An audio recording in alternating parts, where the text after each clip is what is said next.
Rig putty, right? Wrong.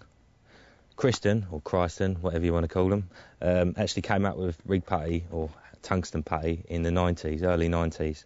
Took the cart world by storm, really. You know, people before that had been using shot all the time, and suddenly along came this high-density, soft putty that could be moulded into any sort of shape, ideal for pop-ups and everything.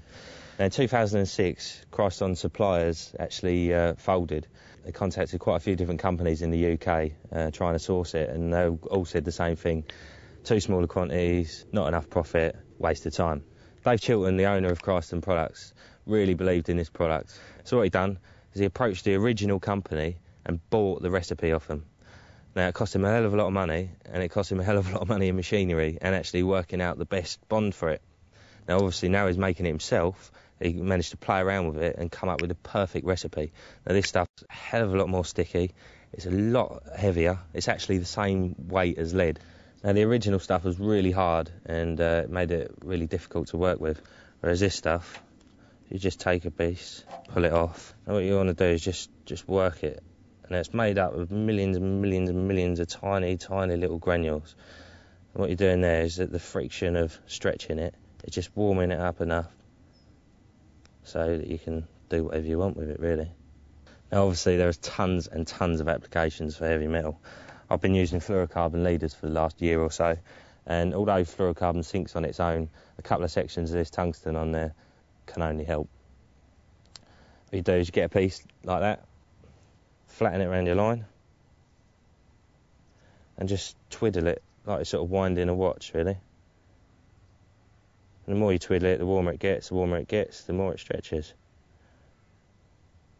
Now, it didn't take too long, but obviously we haven't got loads of time, so there's the old blue Peter, one I made earlier.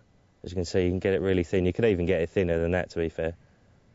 Also, if you're using a soft braided hook link, they tend to sort of float up off the bottom.